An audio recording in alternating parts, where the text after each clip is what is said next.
Lydia opened the door to a very dark apartment. As usual, she stumped her toe on that old-ass end table her mom had given her. Working late was not her plan. Her coworker called off again, and she agreed to work a double. When Lydia was younger, her mom had given her lots of safety tips for a young woman living alone. One of those tips was to never walk into a dark home or apartment, always leave a kitchen light on. She moved into her first apartment at 18. Her mom's advice was helpful, but also added to Lydia's anxieties.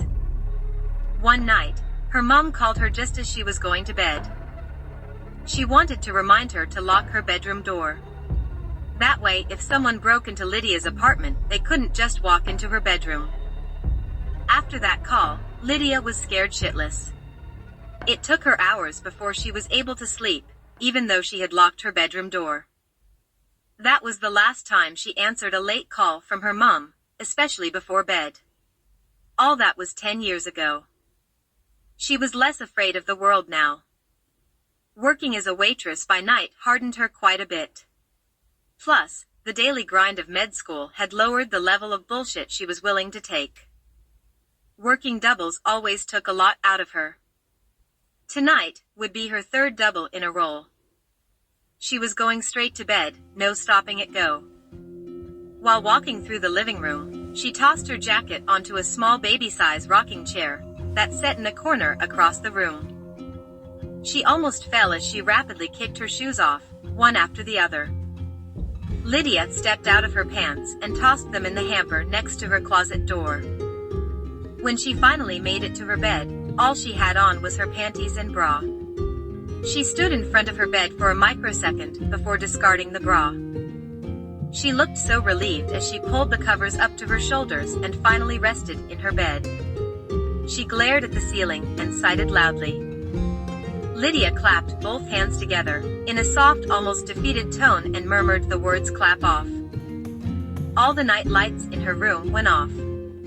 She kind of laughed to herself, how she thought connecting a voice command to her lights seemed stupid at the time. And using the words "clap off" was so ridiculous, but now so useful. The moon was casting a subtle glow across the bed. She thought about getting up and closing the curtains. But she was too weak. One eye open and one closed, as she whispered her final words, "Fuck it." As she slept, that same moonlight began to reveal a sinister happening as she tossed and turned. A single hand sprung from beneath the bed, gripping the corner of her blanket. The hand was hideously burnt and large. The moonlight showed thick surgical scars on his left hand. His hand appeared to have been crushed and surgically attached, piece by piece. Below the knuckle was a tattoo of a rabbit's head. The dirt under his nails was condensed and so brittle that there were pieces of dirt falling from his nails like black breadcrumbs. Lydia turned on her side and cuddled the blanket firmly between the center of her body and legs. Her tight grasp of the blanket irritated the interloper as he jerked at the blanket until Lydia rolled over and released it to him. She was exhausted from work and dead to the world. Nothing short of a siren in her face could wake her.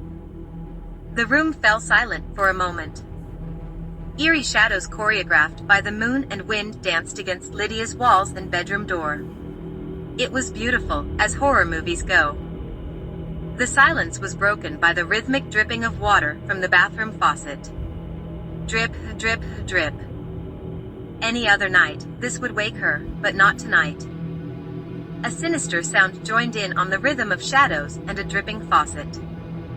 It was the sounds of the interloper, loudly sniffing Lydia's blanket that once laid so softly between her legs. The interloper whispered a phrase that would have given a cold wind a chill. It was a sinister orchestra of flesh and meat, the devil's dinner, something to eat. He repeated that as he slowly moved from beneath the bed. The stranger grabbed the bottom rail of Lydia's bed and slowly slithered from beneath the steel frame on his back like a snake until his entire body was no longer hidden. He was gigantic in height and size. His presence seemed to shrink the size of the room. As he stood over Lydia, looking down at her, he used his huge hand to press Lydia's blanket to his face. He sniffed the blanket and threw it on the floor.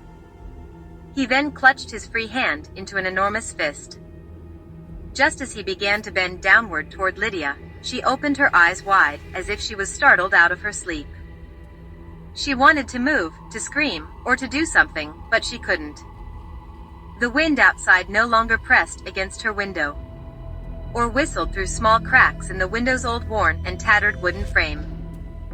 The shadows on her wall stopped dancing. The faucet no longer dripped in rhythm. Moonlight flashed a light on the back of the stranger's jacket like Morse code. His jacket had a picture of a single flower with the words Belladonna Nightshade, Flower of Death. The huge man put his hand over Lydia's mouth and nose as to suffocate her. She began to kick her legs wildly. At that moment, the stranger clamped both of her legs together, with only one of his enormous hands. Lydia only kicked her legs to draw his attention away from her. When he turned his head back toward her, he was looking down the barrel of a Smith & Wesson .45. She didn't hesitate, she blew half of his head off. Something else her mom had told her, always keep a loaded gun under her pillow, you never know.